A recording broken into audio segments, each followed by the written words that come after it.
Bismillahirrahmanirrahim. Alhamdulillahirabbil alamin. Allahumma shalli ala Muhammad wa ali Muhammad.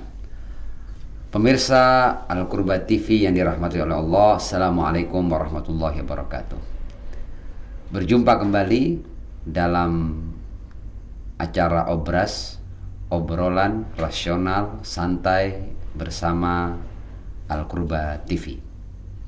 Pada kesempatan kali ini kita seperti biasanya akan mengangkat tema-tema yang sedikit banyak kontroversial dan super sensitif. Tema kita pada obras kali ini adalah mut'ah atau kawin mut'ah, an-nikahul munqati'. Masalah mut'ah adalah sebuah masalah yang tidak pernah berhenti menjadi isu panas dan menjadi sesuatu yang dengannya kelompok Syiah dan Sunnah terus-menerus dijadikan berhadap-hadapan karena masalah kawin mut'ah ini. Karena itu kita akan mengangkatnya dalam obras untuk kita menyelami lebih jauh dan memberikan keterangan yang semestinya tentang apa itu kawin mut'ah. Dan seperti biasa kita bersama tamu yang tidak asing lagi bagi pemirsa Al-Qurba TV, Ustadz Habib Dr. Muhsin Labib. Ahlan wa sahlan ya Ustadz. Antum pada malam hari ini lagi-lagi dihadapkan pada tema yang kontroversial dan super sensitif. Dan kali ini adalah tentang nikah mut'ah. Menarik.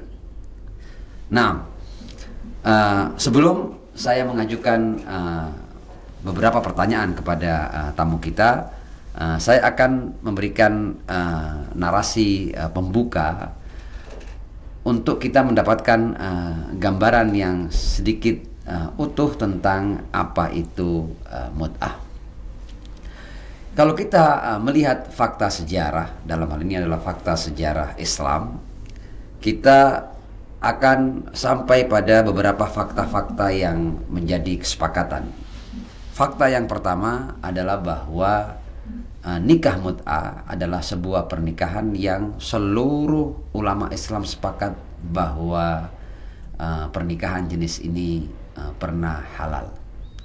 Meskipun kemudian para ulama berbeda pendapat apakah nikah ini tetap halal atau kemudian nikah ini telah dimansuhkan dan diharamkan.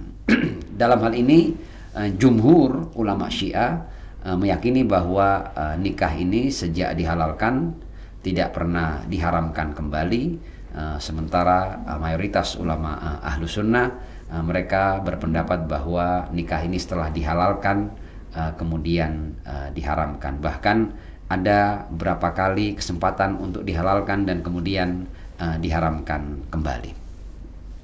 Itu adalah fakta yang pertama. Fakta yang kedua, ketika kita menelaah literatur saudara-saudara kita ahlu sunnah, kita menemukan bahwa para sahabat itu melaksanakan mut'ah hingga era khalifah yang kedua, yaitu Khalifah Umar bin Khattab. Bahkan dalam literatur ahlu sunnah kita pernah mendengar ucapan khalifah kedua yang mengatakan bahwa mut'atan kanata ala ahdi Rasulillah sallallahu alaihi wasallam wa ana anha anhuma wa wa'aqib alaihima, ya.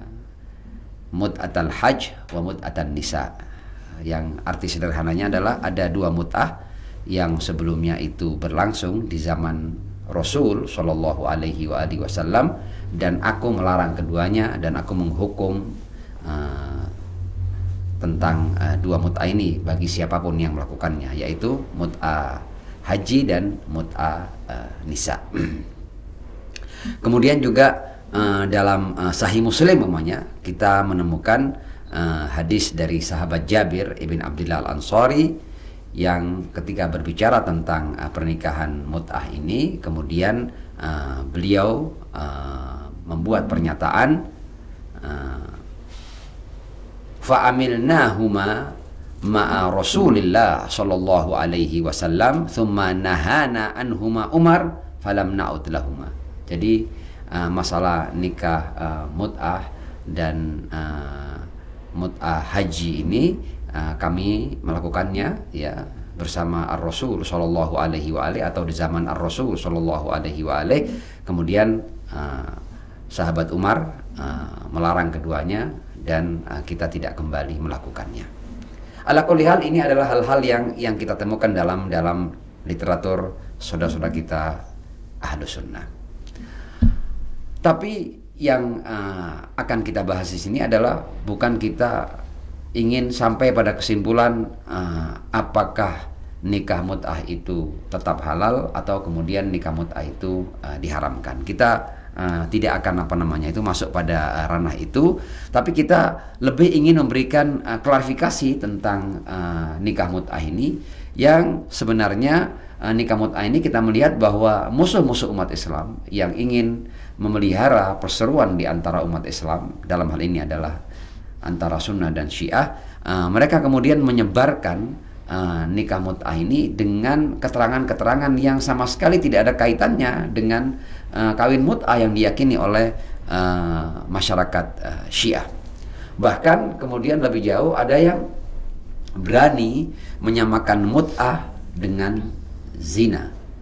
Jawaban singkat saja, kalau memang mut'ah ini sama dengan zina, berarti secara tidak langsung kita telah menuduh agama yang paling sempurna, yaitu agama Islam, setidaknya pernah menghalalkan perbuatan zina kalau seandainya mut'ah itu sama dengan zina. Karena fakta sejarah menyatakan bahwa pernikahan ini pernah dihalalkan oleh Ar-Rasul sallallahu alaihi wa alihi. Nah, kalau pernikahan ini sama dengan zina, berarti meskipun untuk kurun waktu tertentu, berarti Islam pernah menghalalkan zina. Dan tentu hal ini tidak mungkin agama yang paling sempurna kemudian menghalalkan sebuah perbuatan yang bermakna zina atau yang berarti zina. Sebagian mereka juga kemudian memberikan beberapa alasan, di antaranya mereka menyamakan mut'ah dengan bangkai umumnya. Bangkai itu hukum dasarnya adalah haram, tapi di saat-saat emergensi atau di saat-saat darurat, boleh jadi memakan bangkai menjadi sesuatu yang halal atau bahkan yang wajib dalam rangka menyelamatkan diri. Tentu menganalogikan ya mut'ah dengan bangkai ini tidak tepat, karena mut'ah pernah dihalalkan sementara hukum dasar bangkai memang haram. Atau menyamakan mut'ah dengan khomer namanya. Mereka mengatakan bahwa sama seperti khomer. Khomer itu pengharamannya itu bertahap. Mereka hendak menyamakan tentang mut'ah dengan khomer ini. Jadi mut'ah pernah dihalalkan untuk kemudian diharamkan. Ini pun tidak tepat, karena pernikahan yang dihalalkan tidak sama dengan khomer sebagai ummul khaba'ith. Khomer sebagai ummul khaba'ith, sebagai sebuah minuman yang bisa menghilangkan akal, ini di syariat Nabi manapun, di zaman Rasul siapapun, tidak pernah halal meminum minuman keras atau minum sebuah minuman yang menghilangkan akal. Jadi menyamakan mut'ah dengan khomer juga tidak tepat. Khomer sejak awal memang haram hukumnya, meskipun strategi pelarangan dalam Islam mengharamkannya secara bertahap. Tapi sejak awal memang hukum meminum khamr itu adalah haram karena dia adalah ummul khaba'ith. Nah, nanti pada bagian berikutnya saya akan menjelaskan sebenarnya mut'ah itu dalam fikih Syiah seperti apa. Karena jangan sampai kemudian mut'ah yang disebarkan ini adalah mut'ah yang sama sekali tidak diyakini oleh masyarakat Syiah. Umpamanya contoh, akhir-akhir ini kita pernah mendengar tentang mut'ah ini disebarkan bahwa orang Syiah itu meyakini kawin mut'ah, dan di antara makna kawin mut'ah itu adalah seseorang boleh nikah mut'ah dengan dengan istri orang lain umpamanya. Ini sudah jelas-jelas sesuatu yang merupakan fitnah dan tuduhan palsu, dan tidak ada keyakinan akan hukum seperti itu ya, di dalam masyarakat Syiah atau di dalam fikih Syiah. Nah, sebelum nanti akhirnya saya menjelaskan tentang hukum nikah mut'ah atau seperti apa nikah mut'ah dalam fikih Syiah, saya akan memulai pertanyaan saya kepada tamu kita. Pertanyaan yang pertama adalah apa yang hendak antum sampaikan, Ustadz, ketika orang-orang berbicara tentang nikah mut'ah sebagai sebuah pernikahan yang bersifat kontroversial, dan kemudian ini dijadikan alat untuk katakanlah memojokkan ya pengikut Ahlul Bait atau mereka yang bermadhab Syiah, karena mereka meyakini bahwa nikah ini adalah sebuah pernikahan yang halal. Ya, bismillahirrahmanirrahim. Ya, begini yang kita pernah dengar beredar di tengah masyarakat, terutama mereka yang tidak tahu persoalan secara mendalam dan detail, itu seolah-olah mempertanyakan alasan orang kawin untuk bersenang-senang. Itu seolah-olah kata bersenang-senang itu punya konotasi sesuatu yang negatif, tidak patuh, hina dan seterusnya. Ya karena tidak tahu filosofi tentang nikah juga, itu yang digambarkan, sehingga ketika menolak mut'ah itu merasa dia sudah sangat bermoral gitu loh. Seolah-olah mut'ah itu adalah sesuatu yang menjijikkan dan kotor, jorok gitu. Sehingga dia perlu menegaskan penolakan itu sebagai bagian dari upayanya membersihkan dirinya dari sesuatu yang jorok. Itu tidak peduli bahwa nanti itu ada ternyata apa yang disampaikan, sikap itu ternyata tidak sesuai dengan teks atau hadis atau fakta sejarah. Dia sudah terlanjur terpengaruh oleh narasi-narasi yang manipulatif tentang itu. Dan ketika orang sudah menganggap itu sebagai sesuatu yang buruk, ya termasuk muncul pernyataan yang menganggap bahwa itu zina. Padahal kalau dia lihat bahwa ternyata pernah ada, minimal itu pernah diharamkan, mestinya tidak terlontar itu karena memang pernah dihalalkan. Iya, pernah dihalalkan ya. Jadi minimal mindset yang ada dalam benaknya itu seolah mut'ah itu sesuatu yang jorok dan hanya dilakukan oleh orang-orang pencari syahwat. Karena syahwat itu pasti negatif. Ini juga ada kalimat ketidakjelasan dengan kalimat syahwat. Padahal syahwat itu ya netral, negatif ketika dia tidak sesuai dengan, tapi yang ada di benak orang syahwat itu sesuatu yang negatif, dan kawin itu tidak boleh atas nama syahwat. Tidak tahu niatnya kawin untuk apa gitu. Padahal itu yang umum di tengah masyarakat. Ya artinya masyarakat umum yang tidak akrab dengan literatur, dengan teks, dengan sejarah, dengan fakta-fakta. Ya mereka melontarkannya begitu. Tidak hanya terutama kalangan perempuan, ada juga yang membangun narasi seolah-olah mut'ah itu merendahkan perempuan, tidak menghormati perempuan, seolah memperlakukan perempuan itu sebagai objek pemuasan seksual. Itu juga dibangun sehingga yang menolaknya bukan hanya orang yang punya kebencian sektarian, tapi orang-orang yang merasa sudah sangat feminis, orang-orang yang sadar kesetaraan gender, itu juga ditolak. Jadi yang menolak itu bukan hanya orang yang terpengaruh oleh narasi kebencian terhadap Syiah karena motif kemadhaban, tapi oleh orang-orang yang merasa sudah mencapai tingkat kesadaran maksimal dalam kesetaraan gender. Itu juga beredar itu, dan itu yang biasa dimainkan. Jadi ada yang memainkannya dengan narasi agama madhab, ada yang memainkannya dengan narasi isu-isu feminisme, kesetaraan gender dan seterusnya.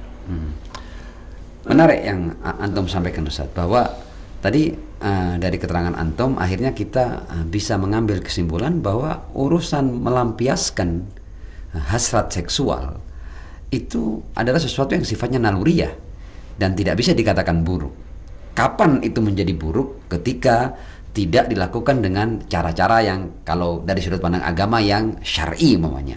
Tapi sebenarnya masalah pelampiasan hasrat seksual ini selain sesuatu yang bersifat naluri adalah kebutuhan biologis. Apakah seperti itu maksud antum, Ustaz? Iya, ada dalam pikiran banyak orang bicara tentang seks itu negatif. Soal itu pasti sesuatu yang vulgar, sesuatu yang jorok, sesuatu yang semuanya bertentangan dengan moralitas. Ada kesalahpahaman yang sudah berjalan temurun itu, sehingga ulama tidak boleh bicara seks. Ulama itu berbicara agama itu hanya bicara tentang akhirat. Seolah-olah kehidupan itu tidak ada, pokoknya tidak boleh nyaman di dunia ini. Ada kesan begitu. Mereka ingin membuat agama ini lebih lebih ketat daripada agama Tuhan. Kayaknya perlu diketatkan lagi, sehingga tidak boleh ngomong seks, tidak boleh bicara tentang kesenangan. Pokoknya kalau bisa menderita itu makin bisa menyempurnakan agama Tuhan, itu maksudnya. Ada kesan seolah-olah ini kayaknya agak longgar ini agama Tuhan, jadi diseret ya. Ada kesan gitu, sehingga tidak boleh bicara seks.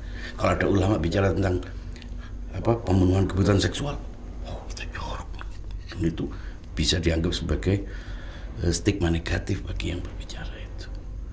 Itu yang beredar di tengah masyarakat yang tidak memahami persoalan naluri, pemenuhan kebutuhan, tidak terlihat. Itu yang beredar di tengah masyarakat. Jadi wajar bahwa mut'ah itu disalahpahami oleh mereka yang punya kebencian sektarian, disalahpahami oleh mereka yang merasa perempuan itu harus setara, bahkan bila perlu harus diperlakukan lebih dari laki, feminisme ekstrim, atau tiga ini yang memang tidak mewakili dua, tapi mereka sudah terlanjur menganggap itu pendidikan seks itu kan sekarang ada itu dianggap sebagai sesuatu yang dicurigai ini akan menghancurkan moralitas, dan akhirnya anak perempuan kawin itu nggak ngerti apa-apa, dia ciluk di malam pertama itu nggak ngerti apa-apa ini persoalan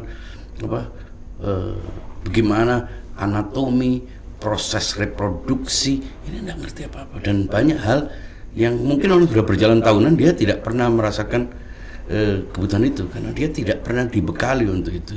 Dia hanya disuruh melayani, bahwa dia juga bagian yang harus merasakan itu dia juga tidak tahu, dia benar-benar pasif.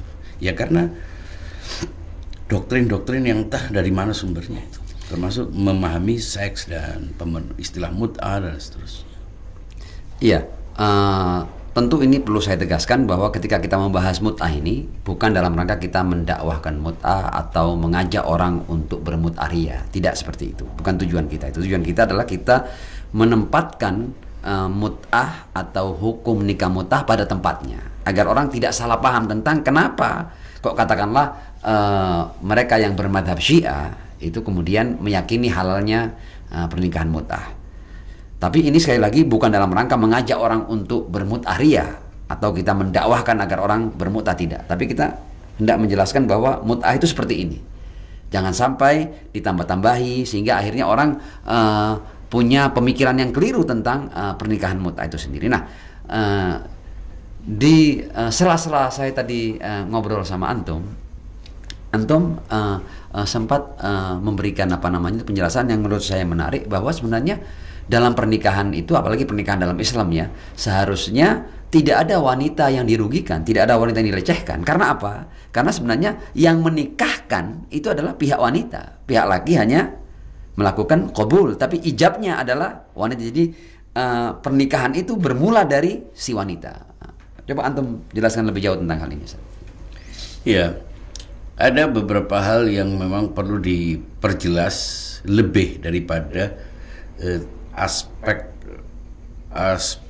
teks dan dalil-dalil hadis maupun tafsir ayat.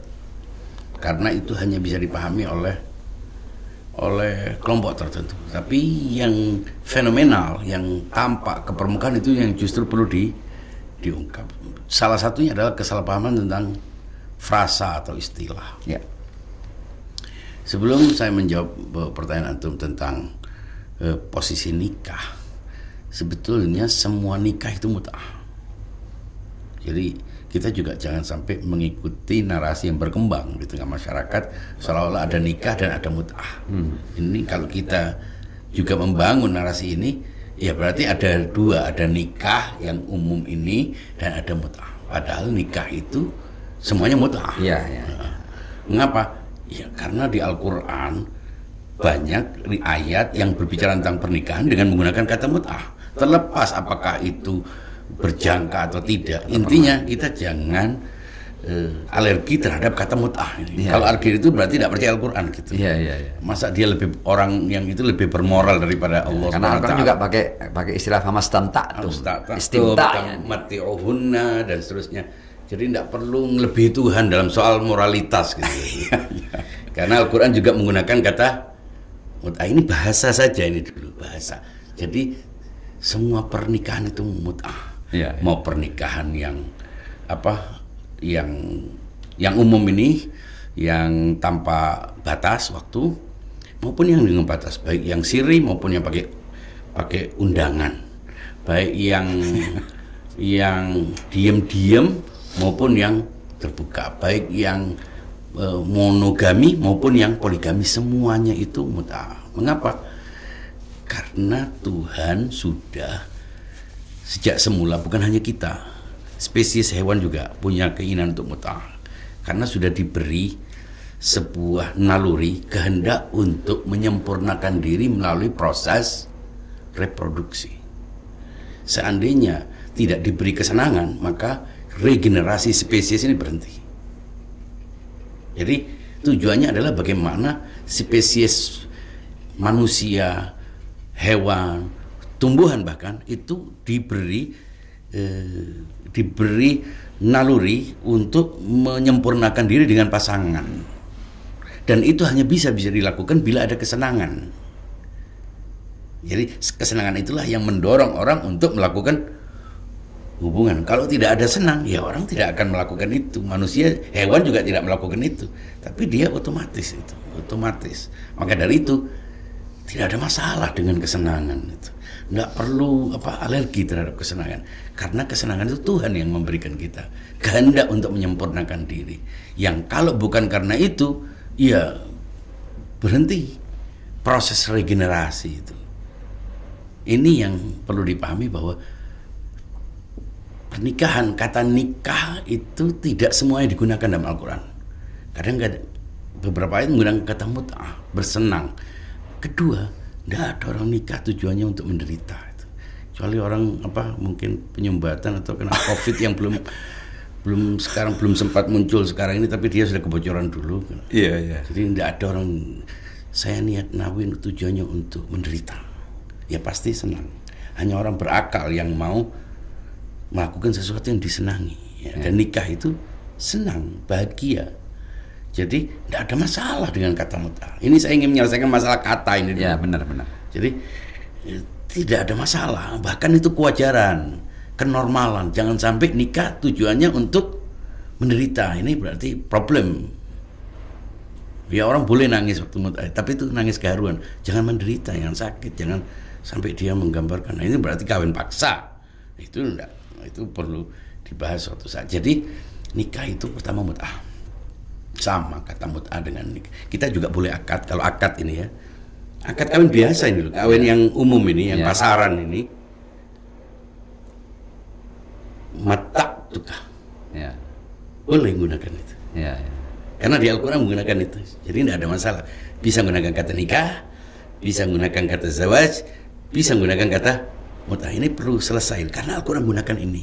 Jadi perlu paham bahwa tidak perlu punya kebencian khusus kepada kalimat yang suci ini.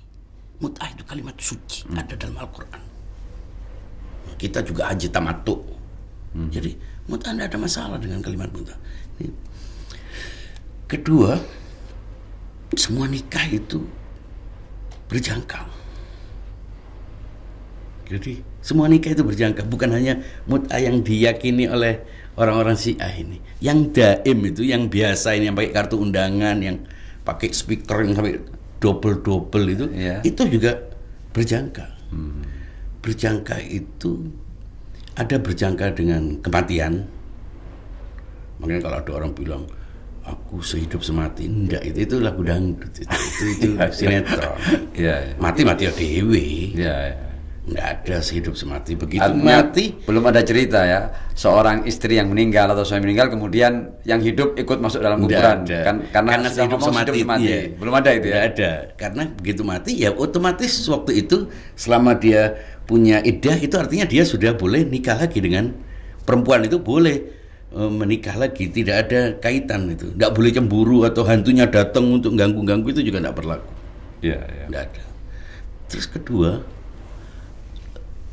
tidak ada sehidup semati. Di Al-Quran itu nanti di akhirat ini semua orang sepantar, jadi tidak ada kartu keluarga. Ini bapak, ini ibu, terus duk capil di akhirat itu tidak ada. Al-Quran itu sudah menyebutkan, yauma yafirrul mar'u min akhihi wa ummihi wa abihi wa sahibatihi wa banihi likulli imri'in minhum yawma idin sya'nun yughni. KTP, KK, fotokopi ini tidak berlaku. Jadi tidak usah terlalu dramatis gitu loh. Karena Al-Quran menyebutkan itu. Bahwa nanti bisa reuni lagi. Kalau cocok tidak apa-apa. Tapi sudah bukan suami istri. Benar. Itu sudah jelas. Jadi semua nikah itu berjangka. Pertama jangka dengan kematian. Kematian menghilangkan semuanya, ikatan. Kedua, kalau tidak dengan kematian, ya dengan KUA. Talak maksudnya. Talak. Bisa berjangka dengan talak. Bahkan ada perkawinan yang suaminya itu niat dicerai. Jadi menikah tapi dengan tujuan untuk menceraikannya. Iya, istrinya berniat untuk sehidup semati, ini segala macam. Malah proses pernikahannya lebih lama daripada perceraiannya. Jadi rame-ramenya ini pacarannya lama, pegatannya cepat. Benar. Karena istrinya menggambarkan ini sehidup semati dan dia sudah bangga ini suaminya. Diniati untuk cerai dan itu sah. Kenapa?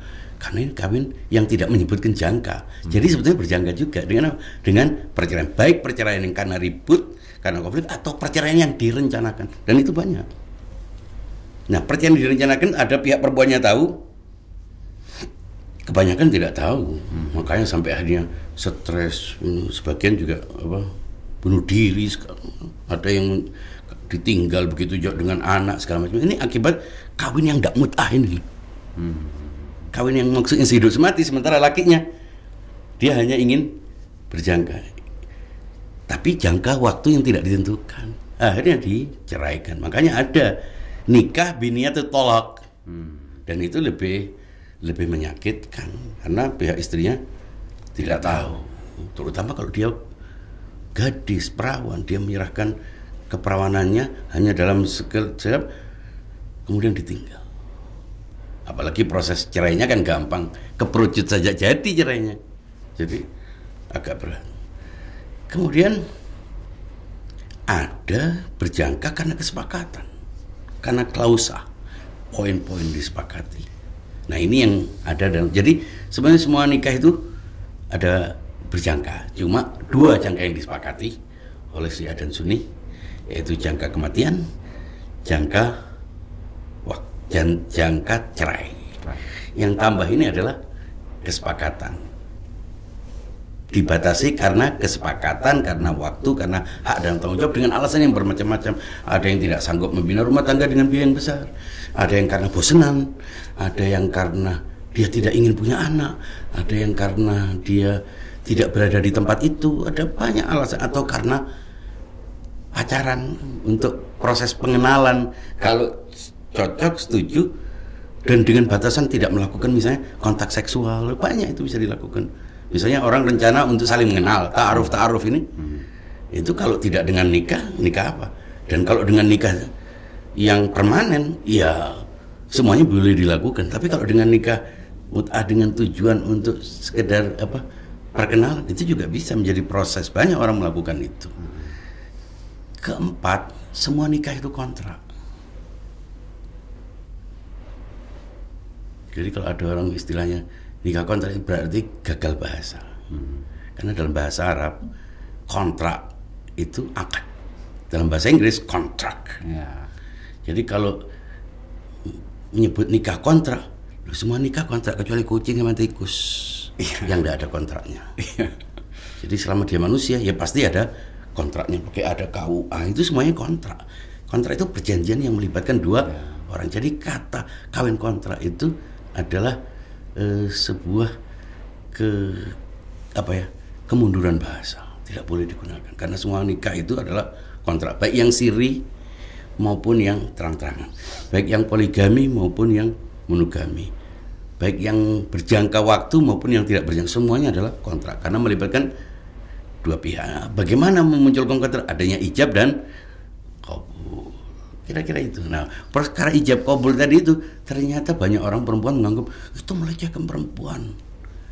Sebetulnya perkawinan semuanya itu baik yang jangka waktu maupun jangka kematian dan jangka talak itu ya maupun jangka waktu itu semuanya ada ijab ada qabul. Nah, ada dua pihak. Pihak pertama, pihak kedua. Nah, pihak pertama itu yang berinisiasi. Ijab itu artinya inisiasi, yang mengambil keputusan. Nah, mengambil keputusan itu menentukan siapa yang dikawin, berapa mas kawinnya. Nah, kalau dalam Syiah, kapan waktunya itu yang menentukan adalah pihak perempuan. Jadi melecehkan perempuan itu kalau yang menentukan waktu, yang menentukan siapa yang mau dikawin, yang menentukan berapa mas kawinnya adalah laki. Baru ada melecehkan, penipuan, perempuan yang tertipu. Justru yang kemungkinannya tertipu itu adalah laki, dia cuma menerima. Yang request ini, yang accept ini. Ya. Nah, tapi dalam tradisinya justru itu dibalik. Dan karena pembalikan itu justru muncul kesan-kesan yang negatif tentang posisi perempuan dan penyalahgunaan. Orang banyak bicara itu kan bisa disalahgunakan. Penyalahgunaan bisa dilakukan bahkan dalam nikah yang tadi itu. Perempuan yang mau sehidup semati, dia membayangkan bahtera dan kartu undangannya sudah bagus. Lakinya malah tentunya sudah merencanakan untuk memecatnya sebagai istri dan mencampakkannya. Jadi sebetulnya tidak ada yang perlu diributkan soal mutasal. Kita mau menggunakan akal sehat dan mau melihat persoalan secara seksama, tidak keburu memberikan pernyataan-pernyataan yang justru nanti menjadi blunder. Nah, keterangan antum cukup komprehensif ya.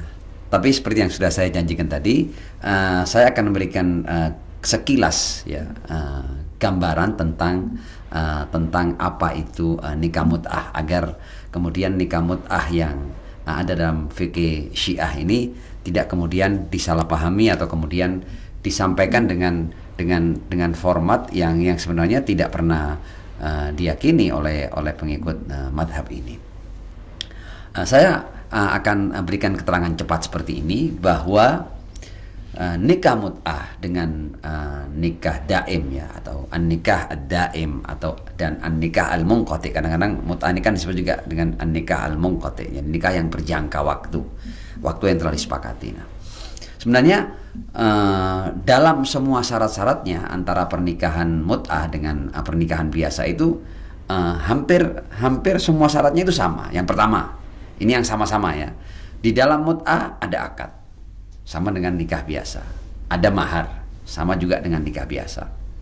Kemudian wanita yang mau dimut'ah itu dia bukanlah istri ya orang lain. Wanita yang memut'ah, bukan? Iya. Jadi wanita itu bukanlah istri orang lain atau wanita yang sedang menjalani iddah. Katakanlah wanita ini baru dicerai, iddahnya belum selesai, tidak boleh kemudian wanita ini memut'ahkan dirinya kepada laki-laki lain. Yang kelima, wanita harus mendapatkan izin walinya dalam pernikahan mut'ah ini kalau dia masih gadis. Memang dalam fikih Syiah, ketika dia sudah tidak gadis atau dia janda, itu dia bisa memutuskan untuk menikah tanpa izin dari dari walinya. Tapi ketika dia masih gadis harus ada izin dari walinya, dalam hal ini ayah atau kakeknya. Kemudian di dalam nikah mut'ah juga nikah dengan maharim itu juga haram hukumnya. Artinya siapapun yang tidak boleh dinikahi dalam perkawinan daim itu juga tidak boleh dinikahi dalam perkawinan mut'ah. Artinya ini halal yang semuanya sama, akad, mahar, ya, bukan istri orang lain, tidak sedang menjalani iddah, ya kan? Itu semua sama, syarat-syarat itu yang harus dipenuhi dalam pernikahan mut'ah. Nah, kemudian apakah ada perbedaan antara nikah mut'ah dengan nikah yang biasa? Itu ada, karena memang dalam nikah mut'ah ini ada beberapa kemudahan-kemudahan yang tidak ada dalam pernikahan yang daim itu. Mamanya di antara perbedaannya adalah dalam nikah mut'ah itu tidak ada kewajiban memberi nafkah, ya, pada suami kepada istri, kecuali kalau kemudian dalam akad dituangkan. Ya, artinya kalau wanita yang memut'ahkan dirinya ini kawin mut'ah kan, kalau kawin daim begitu ijab kabul maka suami wajib menafkahi istrinya. Tapi dalam perkawinan mut'ah ketika akad dibacakan, ya, terjadi ijab kabul, itu tidak serta-merta suami itu wajib untuk menafkahi istrinya, kecuali wanita yang memut'ahkan dirinya ini mensyaratkan bahwa selama aku menjadi istri mut'ahmu, entah setahun, entah 2 tahun, entah 3 tahun, kamu wajib menafkahi aku, maka itu menjadi wajib. Yang kedua, kemudian yang membedakan adalah berjangka. Berjangka ini seperti setahun, 2 tahun, 3 tahun, sebulan, 10 bulan, ya kan? Itu bisa lebih, bisa kurang tentunya. Itu yang membedakan antara nikah daim dengan nikah mut'ah ini. Karena nikah mut'ah dibatasi dengan waktu yang telah disepakati, mau waktu yang sebentar maupun waktu yang lama. Kemudian di antara perbedaannya, kalau dalam perkawinan daim itu suami istri saling mewarisi, tapi dalam perkawinan mut'ah suami istri tidak saling mewarisi. Jadi istri tidak mewarisi suaminya, suami tidak mewarisi istrinya. Keempat namanya, ini yang banyak ditanyakan, jika lahir seorang anak bagaimana dari hasil perkawinan mut'ah? Anak yang lahir dari perkawinan mut'ah hak-haknya sama dengan anak yang lahir dari perkawinan biasa. Artinya dia mewarisi kedua orang tuanya dan kedua orang tuanya mewarisi dia. Artinya anak posisinya sama dengan anak hasil perkawinan daim. Kemudian yang membedakan di dalam nikah mut'ah itu tidak ada talak.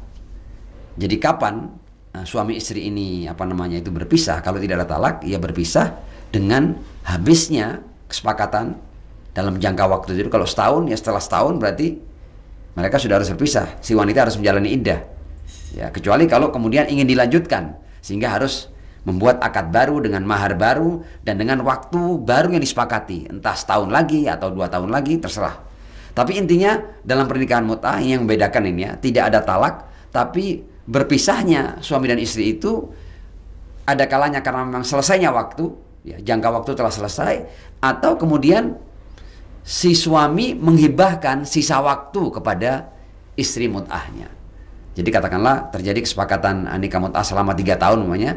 Setelah setahun suami ini ingin meninggalkan istri mut'ahnya, itu tidak dengan ditalak tapi dengan dihibahkan sisa waktunya. Nah, ketika dihibahkan, sejak saat itu wanita itu kemudian menjalani iddahnya. Nah, seorang wanita yang habis mut'ah dengan seorang laki-laki, ketika dia ingin mut'ah dengan laki-laki lainnya, dia harus menjalani iddah. Dan iddah itu adalah dia melihat 2 kali masa haid. Jadi tidak boleh, ya, sehabis selesai jangkanya dengan seorang pria, setelah seminggu atau 2 minggu kemudian dia mau memut'ahkan diri dengan pria lain. Tidak boleh. Dia harus menjalani iddah dahulu. Seperti halnya pernikahan daim, di mana ketika seorang istri ditalak, itu dia harus menjalani iddah untuk kemudian dia menikah dengan laki-laki lain. Bahkan dalam nikah mut'ah, ketika suami mut'ahnya ini meninggal, maka iddahnya sama 4 bulan 10 hari. Jadi sama dengan istri yang dengan nikah daim kemudian ditinggal mati oleh suaminya. Jadi tuduhan-tuduhan murahan yang selama ini dilancarkan terhadap pengikut Ahlul Bait atau masyarakat Syiah bahwa Namanya orang Syiah itu dalam pernikahan mut'ah boleh menjamukan istrinya untuk di mut'ah selama seminggu. Itu adalah fitnah-fitnah yang sangat murah dan berakar dari kejahilan semata.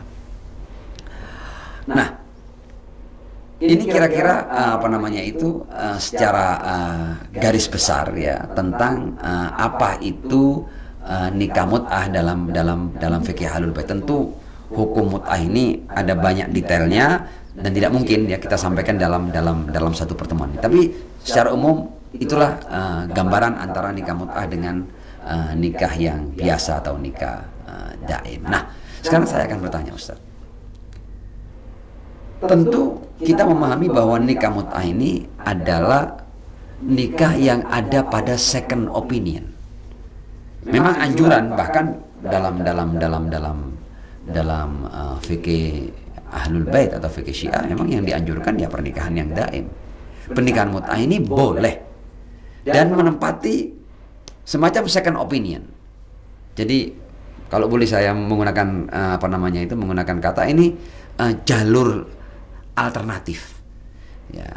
Dan pasti ya di balik dihalalkannya pernikahan jenis ini pasti agama Islam itu melihat tujuan-tujuan di balik pernikahan mut'ah ini. Nah, mungkin kalau antum bisa sedikit berbicara tentang kenapa di dalam Islam itu harus ada, setidaknya dalam pandangan fikih Ahlul Bait, kenapa harus ada pernikahan jenis ini? Filosofinya apa? Ya, faktanya tidak semua orang bisa membina rumah tangga. Entah karena alasan ekonomi, alasan posisi, tempat, kesehatan, banyak alasan orang. Dan akhirnya banyak orang menjadi bujang lapuk. Sebagaimana juga banyak perempuan akhirnya menjadi perawan tua. Problem. Kenapa? Ya karena tidak semuanya bisa menikah. Mungkin ada yang mau nikah, tapi nikah ini kan bukan seperti berhubungan dengan nasi. Ada nasinya tinggal dimakan. Ini kan makhluk hidup. Perlu ada ketertarikan, perlu ada keputusan, dan prosesnya tidak mudah. Dan karakter yang berbeda, kultur yang berbeda, itu tidak bisa membuat orang itu langgeng. Kadang bukan karena orangnya memang ingin putus, tapi dia tidak bisa beradaptasi dengan karakter yang lain, dengan masyarakat. Setiap individu itu punya kekhasannya sendiri. Tidak semua orang itu bisa langgeng dalam sebuah ikatan. Atau karena dia tidak bisa menafkahi istrinya. Dan istrinya itu tidak mudah terikat karena dia punya kesibukan. Nah, banyak alasan orang untuk kenapa. Nah, kalau tidak ada solusi bagi orang-orang ini, apa mereka tidak boleh bernikah? Sementara nikah memang tidak wajib. Ini juga sering orang salah paham, dikira nikah itu wajib. Nikah tidak wajib. Yang wajib itu menghindari haram, menghindari zina, menghindari hal-hal yang dosa. Tapi nikah itu sendiri menjadi wajib bila kalau dia tidak menikah, dia melakukan perbuatan haram, maka menjadi wajib. Nah, ketika dia menjadi wajib dan dia tidak bisa melaksanakannya, apa solusinya? Ini kan seolah-olah agama ini hanya untuk mereka yang bisa mempunyai kemampuan untuk membina rumah tangga langgeng. Padahal hubungan itu tidak harus membina rumah tangga. Makanya nikah itu ada nikah rumah tangga yang daim itu. Ada nikah yang tidak untuk membina rumah tangga, tapi pemenuhan kebutuhan. Hanya ini membina rumah tangga. Selain memenuhi kebutuhan, dia juga ingin membina unit sosial, institusi rumah tangga. Kalau ini tidak, hanya relation, hanya pemenuhan kebutuhan manusiawi. Nah, bagaimana orang yang tidak bisa membina rumah tangga? Apakah agama tidak memberikan solusi? Nah, ini agama berlaku bagi segala zaman. Mengantisipasi jumlah penduduk yang kian banyak, belum lagi populasi wanita yang makin banyak. Itu kan dengan tetap, nah tapi ada hal yang perlu diperhatikan. Halal saja tidak cukup. Artinya mut'ah halal, kemudian bisa dilakukan. Oh, tidak mudah. Ada persyaratan yang berkaitan dengan konteks, berkaitan dengan kemaslahatan, berkaitan dengan efek positif, negatif, berkaitan dengan penerimaan masyarakat, dan berkaitan dengan manajemen pelaksanaannya. Itu kan urusan teknis. Tapi halal saja tidak cukup. Banyak orang menganggap halal, terus tunggu dulu. Halal bisa menimbulkan sesuatu yang haram, tidak bisa dilakukan. Bersyarat. Semua perbuatan-perbuatan itu seolah-olah tidak ada syaratnya. Tidak ditulis, tapi syaratnya ada dalam pikiran. Haji ditetapkan, tapi yang lain, sholat juga ada syaratnya. Lakukanlah sholat. Ya kalau bukan tanahnya orang lain. Kalau Anda mendapatkan izin, lakukanlah sholat. Kalau tidak ada nyawa yang harus diselamatkan, itu semuanya ada dalam pikiran kita. Begitu juga mut'ah. Sholat yang wajib ada syaratnya, apalagi kawin yang tidak wajib. Anda boleh menikah mut'ah, tapi jangan sampai orang justru mempertanyakan posisi Anda. Anda siapa? Anda public figure, Anda punya rumah tangga, banyak pertimbangan-pertimbangan kan itu. Bila itu justru menimbulkan keretakan rumah tangga. Dia sudah punya rumah tangga, dia melakukan mut'ah untuk memenuhi kebutuhan seksualnya yang manusiawi, yang sah, yang suci ini juga. Jangan sampai kita keliru juga ya, soal memenuhi kesenangan itu buruk, karena Quran gunakan. Tapi kalau itu berefek terhadap kesiapan keluarga yang ada di rumahnya, tidak bisa menerima itu kan negatif. Atau masyarakat masih belum paham tentang itu bisa negatif juga. Jadi halal saja tidak cukup. Ya, seringkali ada hal yang menggelikan seperti ini. Jadi kadang-kadang orang ketika kita berbicara tentang mut'ah atau adanya halalnya nikah mut'ah dalam madhab Syiah umumnya ya, itu kemudian orang kadang-kadang seringkali itu memberikan ucapan sinis seperti ini. Kalau emang kamu menganggap mut'ah itu halal, sini berikan kepada saya anak gadismu untuk saya nikah mut'ah. Kadang-kadang begitu.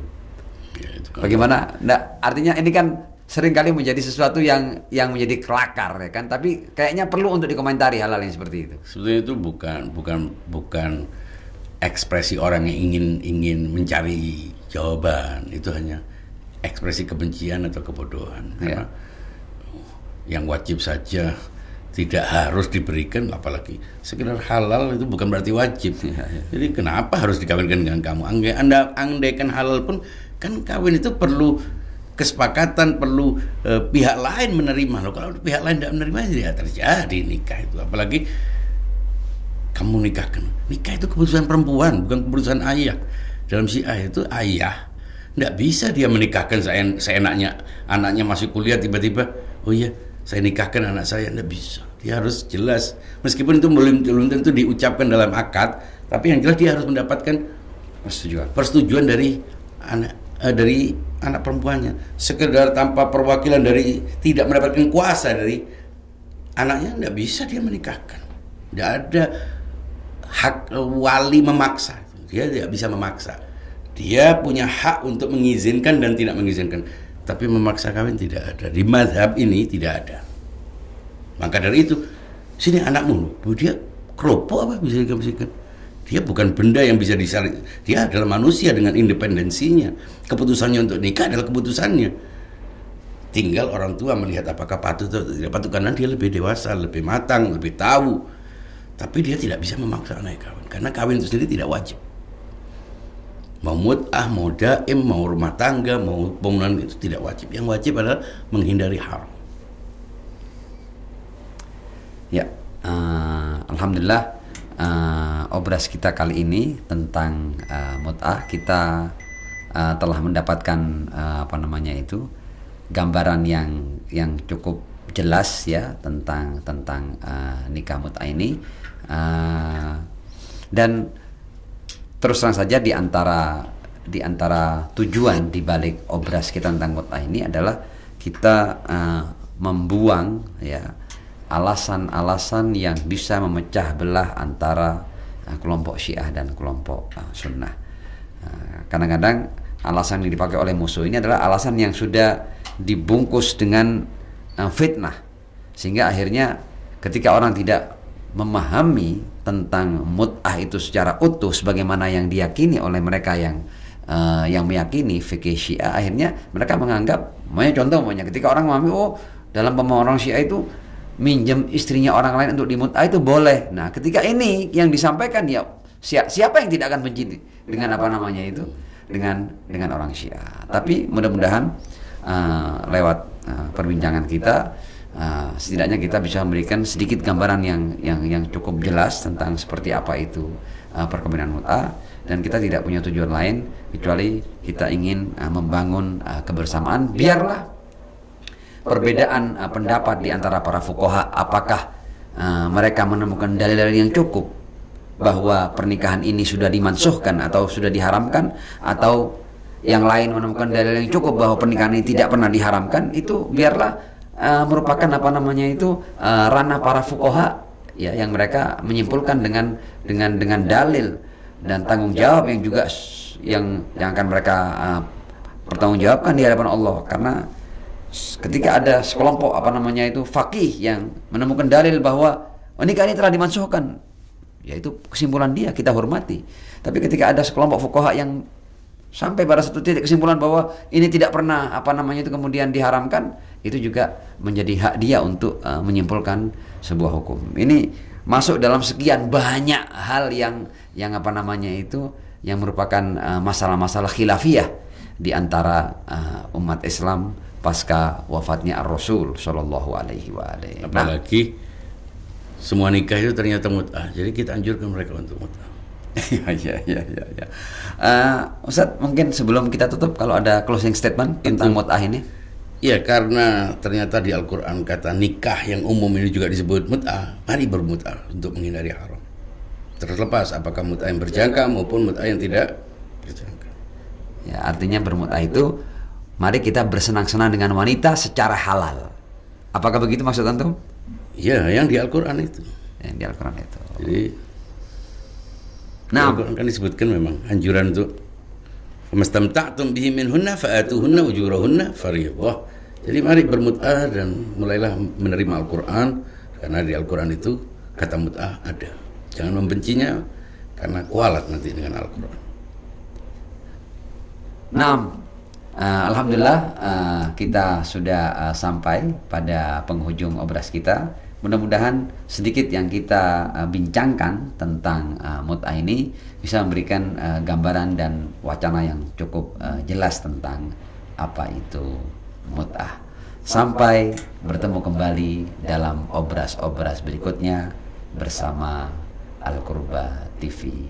Wassalamualaikum warahmatullahi wabarakatuh. Waalaikumsalam.